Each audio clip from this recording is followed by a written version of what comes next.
আজ আমরা ক্লাস 5 এর পার্ট 7 এর এটা 3 নম্বর ভিডিও। এর আগের দুটো ভিডিও আমরা অলরেডি করেছি, তো তোমরা যারা চ্যানেলে নতুন তারা চ্যানেলটিকে প্লিজ সাবস্ক্রাইব করো, আর নিচে ডেসক্রিপশনে দেওয়া লিংক আছে, সেখানে যাও, গিয়ে এর আগের ভিডিওগুলোকে দেখো। আমরা আজকে চয়ের অঙ্কগুলো করব, কারণ পর্যন্ত আমরা অঙ্ক করেছিলাম, আর আজ আমরা চয়ের থেকে পরের অঙ্কগুলো করব। তো যারা বুঝতে পারছো তারা কমেন্ট করো যে বুঝতে পারছি, যারা বুঝতে পারছো না তারাও বলো যে দাদা বুঝতে পারছি না, আরো ভালো করে বুঝিয়ে দিই। চলো স্টার্ট করি। প্রথমে একটা ভগ্নাংশটা দিয়েছে, কি দিয়েছে? 11/12। এবার আমাদেরকে পরের ভগ্নাংশগুলোর, দেখো কোন ভগ্নাংশের লব আছে তো হর নেই, কারোর হর আছে তো লব নেই, তো কারোর লব আছে তো হর নেই। তাহলে আমাদের এই মিসিং জায়গাগুলো, যে জায়গাগুলো আমরা জানি না, সেই মানগুলো বার করতে হবে। কি করে মান বার করবো? আমরা এই ভগ্নাংশের হাত ধরে পরের ভগ্নাংশগুলোর মান বার করার চেষ্টা করব। তাহলে কথা আমাদের কি ছিল? লব, দেখো এইটাও লব, এটাও লব, এখানেও লব আছে, এখানেও লব আছে। তাহলে তোমাকে দেখতে হবে এই লবটা এখান থেকে কি করে এসেছে। তাহলে 11-এর সাথে কত গুণ করে 33 হয়? তাহলে তোমরা যদি 11-র নামটা পড়ো, 11 কে 11, 11 দুগুণে 22, 3 11 33। তাহলে তুমি বুঝে গেলে যে 11 কে 3 দিয়ে গুণ করলে 33 হয়। তাহলে আমাদেরকে ঠিক নিচে 12 কেও 3 দিয়ে গুণ করতে হবে। তাহলে 12 কে যদি তুমি 3 দিয়ে গুণ করো তাহলে কত হয়? 3 দুগুণে 6, 3 কে 3, তার মানে 36, মানে 36। তাহলে এটা কত হবে? 36। তাহলে আমরা প্রথম ভগ্নাংশের হর পেলাম। এবার এই ভগ্নাংশ, এর আমরা হর জানি। তাহলে 12-র সাথে কত গুণ করলে 60 হয়? 12-র সাথে কত গুণ করলে 60 হয়? তাহলে তোমরা যদি 12-র নামটা পড়ো, 5 12 60। তাহলে 12-র সাথে 5 যদি গুণ করি তাহলে 60 হয়। তাহলে আমাদেরকে 11-র সাথে কত গুণ করতে হবে? 11-র সাথেও 5 গুণ করতে হবে। তাহলে আমরা নতুন ভগ্নাংশের নতুন লব পেলাম, যার নাম হলো 55। একইভাবে 88, অর্থাৎ 11-এর সাথে কত গুণ করলে 88 হয়? সবাই জানে, 8 গুণ করলে। তাহলে তোমাকে 12-এর সাথে কত গুণ করতে হবে? 8। তাহলে 8 12 কত হয়? 8 12 90, বাংলায় লিখছি, ইংলিশে লিখছি, বা 96 বা 96। তাহলে আমরা দেখো প্রত্যেকটা ভগ্নাংশের নয় হর জানা ছিল না, নয় লব জানা ছিল না, নয় হর জানা ছিল না, সেটা আমরা এই ভগ্নাংশের বেস করেই কিন্তু বার করেছি। দেখো 6-এর অঙ্কটা, এই 6 তে কি আছে? 21/36 আছে। আমরা দেখো এখানে কিছুই জানি না, না লব জানি না হর জানি। এখানে ওরা বলেছে লব কিন্তু হর জানা নেই, এখানে আবার হর জানা আছে, লব জানা নেই। তাহলে দেখো যখন অজানা রাশি থাকে তখন অজানা ভগ্নাংশের লব হর জানার উপায় কি? আমরা এই ভগ্নাংশের সাহায্য নেব। তাহলে দেখো তোমাকে 21 আর 36 এর মধ্যে এমন কোন কমন সংখ্যা আছে যে নাম্বার 21 দিয়েও ভাগ করা যায়, 21 কেও ভাগ করে, যে নাম্বার 36 কে ভাগ করে? তাহলে এটা জানার সব থেকে ভালো উপায় হচ্ছে 21 আর 36 কে কি করবো? গসাগু। তাহলে তোমাকে জানতে হবে যে 21 আর 36 কে ডিভাইড করে এমন কি আছে। তাহলে দেখো আমি যদি 3 দিয়ে ভাগ করতাম 21 কে, তাহলে এখানে কত লিখবো? ভাগফল 3 সাথে 21। আর যদি আমি 36 কে 3 দিয়ে ভাগ করতাম তাহলে কত হবে? 3 12 36। দেখো এখানে সাইডে যদি আমি 36 কে ভাগ করি, 3 কে 3, 6 নামলো, 3 দুগুণে 6, তাহলে কত হলো? 12। তাহলে আমি 12 লিখলাম। আচ্ছা 3 দিয়ে যদি 21 কে ভাগ করবো কত লিখবে? 7। এরপরে দেখো তুমি 7 আর 12 কে আর একই নাম্বার দিয়ে ভাগ করতে পারবে না। তাহলে আমরা এটুকু বুঝে গেছি যে 3 এমন সংখ্যা যে 21 কেও ভাগ করে, যে 36 কে ভাগ করে। তাহলে 3 দিয়ে যদি 21 কে ভাগ করি কত পাই? 7। 36 কে ভাগ করলে কত পাই? 12। তাহলে আমরা নতুন ভগ্নাংশ পেয়ে গেলাম, যেটা হচ্ছে 7 আর 12। তাহলে তুমি বলতে পারো এই 21 কি করে এসেছে? তাহলে 7-এর সাথে 3 গুণ করে 21 এসেছে। আর এই 12 কি করে এসেছে? 3-এর সাথে 12-এর সাথে 3 গুণ করে 36 এসেছে। এবার একইভাবে আমরা এই ভগ্নাংশের সাহায্য নিয়ে এই ভগ্নাংশগুলোর হর আর লব বার করার চেষ্টা করব। তাহলে দেখো 7-এর নামটা করো, তাহলে 5 সাথে 35, তাহলে 5 গুণ করে 35। তাহলে এটা কি করে এসেছে? 5 12 60। কারণ আমরা আগেই জেনেছি যদি কোনো ভগ্নাংশের লবের সাথে যা গুণ করতে হয় তার হরের সাথেও সেই গুণ করে নতুন ভগ্নাংশের হর পাওয়া যায়।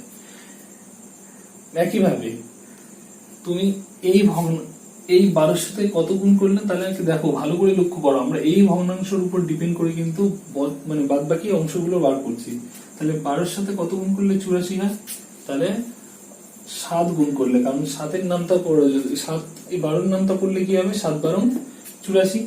তোমাদের কিন্তু নামটা ভেরি ইম্পর্টেন্ট, তোমরা যারা নামটা পড়ছো না তারা কিন্তু প্লিজ নামটা পড়ো, অ্যাটলিস্ট 1 থেকে 20 পর্যন্ত নামটা তোমাদের মুখস্থ থাকা চাই, নাহলে এর পরে যত ক্লাস উপরে উঠবে প্রত্যেকটা ক্লাসে অসুবিধা হবে। তো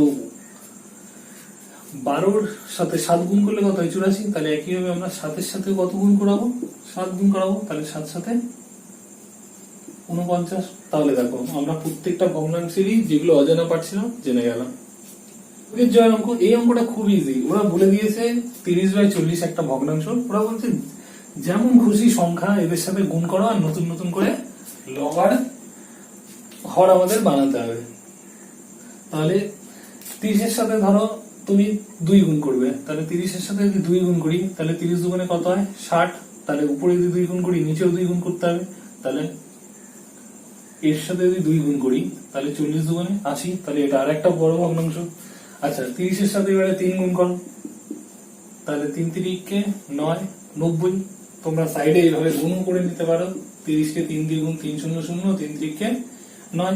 তাহলে যদি আমরা লবকে 3 দিয়ে গুণ করি তাহলে হরকেও কত দিয়ে গুণ করবো, 3 দিয়ে, তাহলে 3 4 12 120। তোমরা 40-কে এইভাবে সাইডে 3 দিয়ে গুণ করে দেখে নেবে কত হয়, 3 4 12।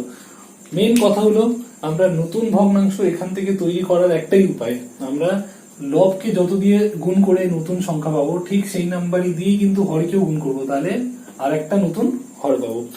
এই যে ভগ্নাংশগুলো তৈরি হচ্ছে এদেরকে যদি আমরা কাটাকুটি করি অর্থাৎ ভাগ করি একই নাম্বারই, তাহলে কিন্তু আবার আমরা মেন ভগ্নাংশই পাবো। এরা হচ্ছে এই প্রত্যেকটা ভগ্নাংশ মানে এসেছে কিন্তু এই মেন ভগ্নাংশ থেকে, এটা তোমাদের মাথায় রাখতে হবে। যেমন একটা নদী ধরো গঙ্গা নদী, গঙ্গা নদীর কি আছে অনেকগুলো শাখা প্রশাখা আছে, কিন্তু ওরা স্টার্ট হয়েছে একই জায়গা থেকে।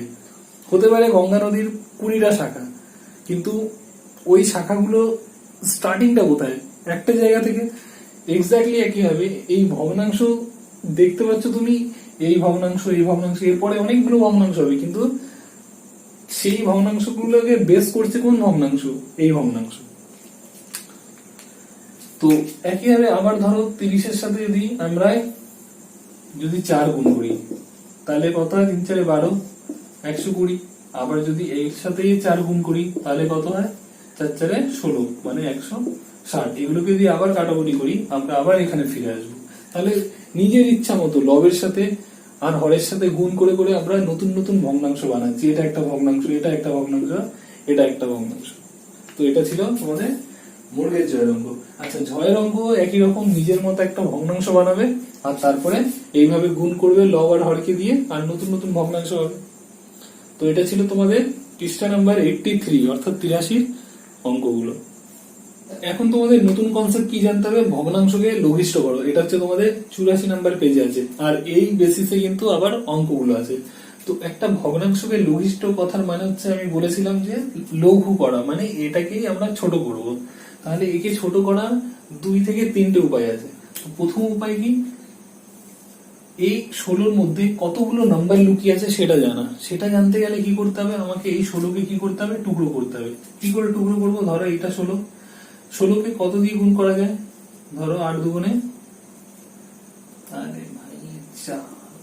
8 দুগুণে 16, তাহলে আমরা 16কে এভাবে লিখতে পারি 8 গুণ 2।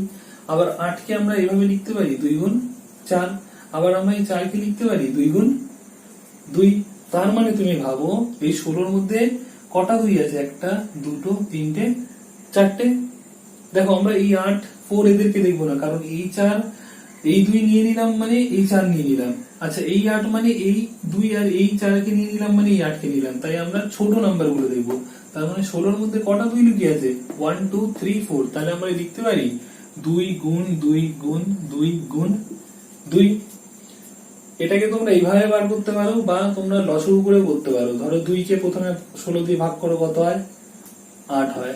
8কে আবার 2 দিয়ে ভাগ করো কত হয়, 4 হয়। 4কে আবার 2 দিয়ে ভাগ করলে কত হয়, 2 হয়। তো এইটা যা এটাও তাই। তাহলে এখান থেকে আমরা কি পেলাম, 16 মানে হচ্ছে কটা 2, 4টে 2।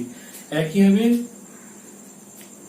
24, তাহলে 24 মানে হচ্ছে কত, 2 গুণ 12, কারণ 12 দুগুণে কত হয় 24, আবার 12 মানে কত 2 গুণ 6, আবার 6 মানে কত হচ্ছে 2 গুণ 3। তার মানে আমি বলতে পারি 6 এর মধ্যে একটা দুটো তিনটে 2 আর একটা 3 আছে, তাহলে আমি লিখতে পারি 2 গুণ 2 গুণ 2 গুণ 3। তাহলে কি করলাম দেখো, ভাবো আমাদেরকে কেউ একটা বস্তু দিয়েছে বা কেক বা যা কিছু দিয়েছে সেটাকে আমরা পিস পিস করলাম, তাহলে আমি পেয়ে গেলাম এই 24 এর মধ্যে এতটা লোক আছে আর 16 এর মধ্যে এতটা লোক লুকিয়ে আছে। তো এটা ছিল প্রথম স্টেপ। সেকেন্ড কি, এবার তুমি দেখো উপরে নিচে, মনে রাখবে ভগ্নাংশের যদি ল হর থাকে আর যদি তাদের মধ্যে সম্পর্ক গুণ থাকে তাহলে আমরা উপর নিচে কি করে পারি, কেটে দিতে পারি।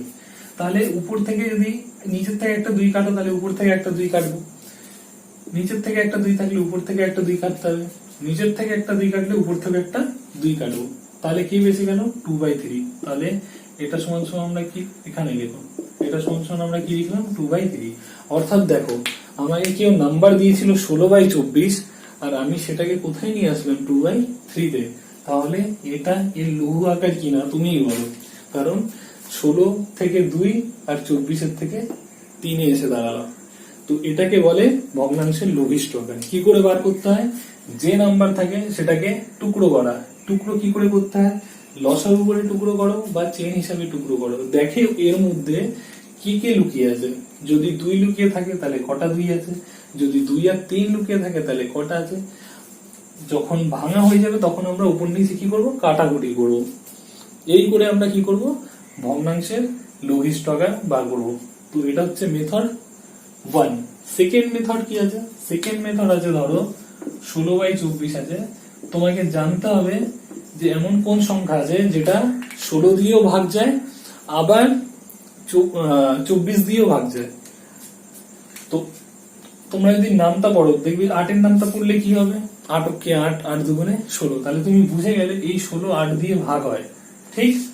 এবার তোমাকে দেখতে হবে এই 8 এর নামটাই কি 24 আছে, দেখো 3 8 24, তার মানে এই 16 এই 24 8 দিয়ে ভাগ যায়, তাহলে আমি বলতেই পারি যে 16 কে 8 দিয়ে ভাগ আর 24 কে 8 দিয়ে ভাগ। খেয়াল থাকে ভগ্নাংশের নিয়ম হচ্ছে তুমি যে সংখ্যা দিয়ে লবকে ভাগ করবে ঠিক সেই সংখ্যাকে দিয়ে হরকেও ভাগ করতে হবে। তাহলে 8 দিয়ে যদি 16 কে ভাগ করি কত হয় 2, 8 দিয়ে যদি 24 কে ভাগ করি কত হয় 3। তাহলে দেখো আমরা এত খাটাখাটনি করে 2/3 এনেছিলাম, এখানে আমরা যেহেতু আমরা জানি 16 আর 24 একই সংখ্যা দিয়ে ভাগ যায়, সেই কারণে আমরা ইজিলি লিখে দিতে পারলাম যে 16/8 24/8। তো এইটা জানার জন্য তোমাদেরকে কি করতে হয়, শুধু একটাই কাজ, 1 থেকে 20 পর্যন্ত নামটা মুখস্থ করবে পার ডে। যেমন প্রত্যেকদিন 3 বেলা খাও, ঠিক প্রত্যেকদিন খাওয়ার আগে একবার করে এই নামটাগুলো রিপিট করবে। আর যে বাচ্চাদের গার্জিয়ান দেখছে এই ভিডিও তাদেরকেও বলবো যেন অ্যাটলিস্ট তারা তার যে বাচ্চারা আছে তাদেরকে নামটা অ্যাটলিস্ট করে 1 থেকে 20 পর্যন্ত, তাহলে কিন্তু ওদের অঙ্কের বেসটা ভালো হবে। তো এভাবে লঘিষ্ঠ আকার পেলাম।